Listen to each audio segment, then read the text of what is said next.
If you've been following the podcast for a while, you know that I love saying hello. Now, if you've also been following the podcast for a while, you know hello was not something I would have said just even 6 years ago.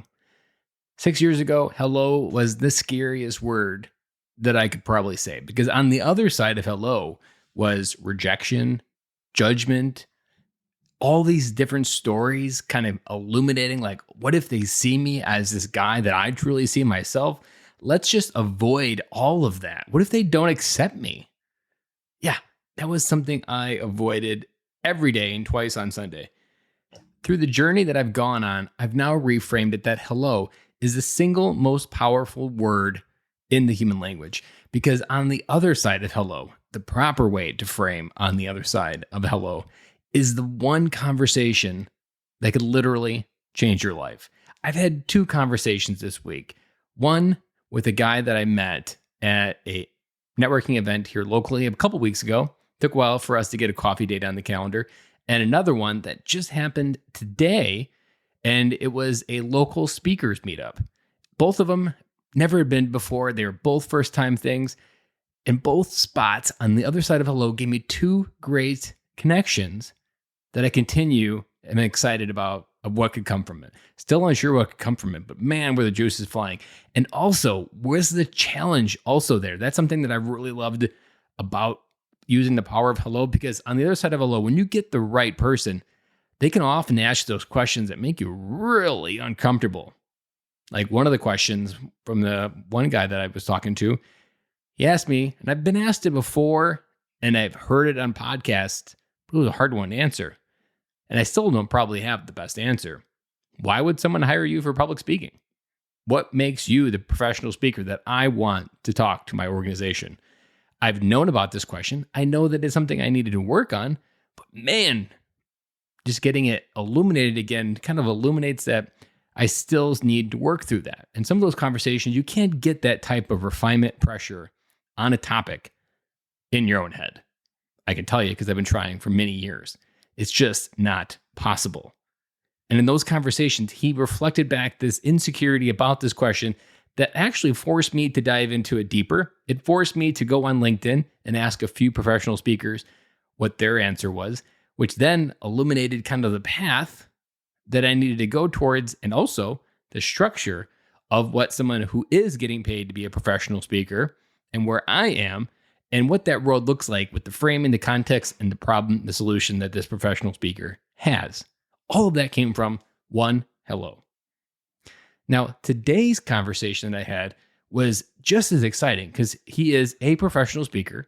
And as he was given a presentation, I was quickly looking him up on LinkedIn, and instantly LinkedIn told me, common connection, United States Marine Corps recruiting. And I was like, bam, we're going to get along just great.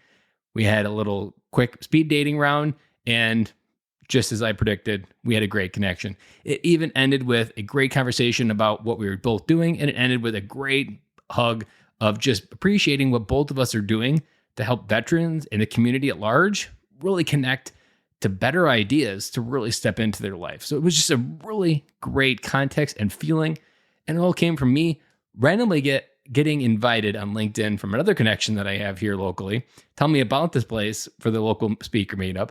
Having the courage to register, having the courage to drive 45 minutes north, go there, walk into a room that I didn't even know anybody there, complete stranger, start saying hello, shaking hands, and figure out what happened, figure out what could happen. And I tell you all this because this is probably the single biggest component that most dads keep it neutral. Because if your career is kind of like meh, if your marriage is kind of meh, if your fatherhood and your connection to your kids is kind of meh, this is probably something that you need to juice up. Now, as you've been listening over the last few weeks, I probably had a lot of dad dates, and I can probably say I probably had more dad dates in the last few weeks than I've had probably all of the year. Something I'm even looking forward to more, as I've talked about when the kids go back to school, is having more just great connection and conversations with people and figuring out how we can mutually support each other and achieve some of the same goals. But again, these areas, when you go into these areas to grow and kind of be exposed, not in a bad way, but to understand where you could potentially be challenged to, you know what, you're kind of just being lazy there. Like that, I feel that sometimes in my own life when someone comes into me that's like the way they can talk about being an entrepreneurship, they've already done it, they've made it, they've been it, and they do it with like an ease of just me walking down a sidewalk. And it makes it seem so simple when they articulate the way they do. And then in me, I feel so complicated. And then it kind of just helps kind of lower that anxiety and energy down. Now, what is the point of this whole episode? This episode is one, I just want to share two great connections and stories that I've had in the last week on the other side of hello. And the call to action is find someone, find some more people to learn to say hello to. Find random people in the grocery store that maybe need help. I always do the grocery shopping, and one of my favorite pastimes is look for someone lost in the store and like, hey, what are you looking for? How can I help? Those little micro moments is like lifting a mini dumbbell at the gym, but in the context of conversation and networking. And it also reciprocates when you do get ready and you're in a networking event or a chamber event, because those events are coming back now that Corona is kind of turning down.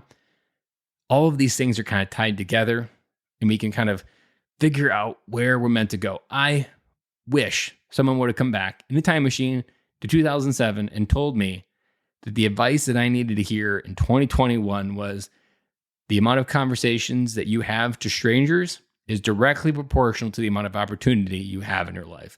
If you want more opportunity to change, redefine, ask bigger questions, figure out your purpose, identify where you can go to have more conversations, because those conversations are going to illuminate more in yourself, and they're going to get you access to information and ways of life that you don't even comprehend. And those are how you're going to move and change your perspective on fatherhood, life, and just overall, your overall happiness every day. And I'll be back again with you guys tomorrow.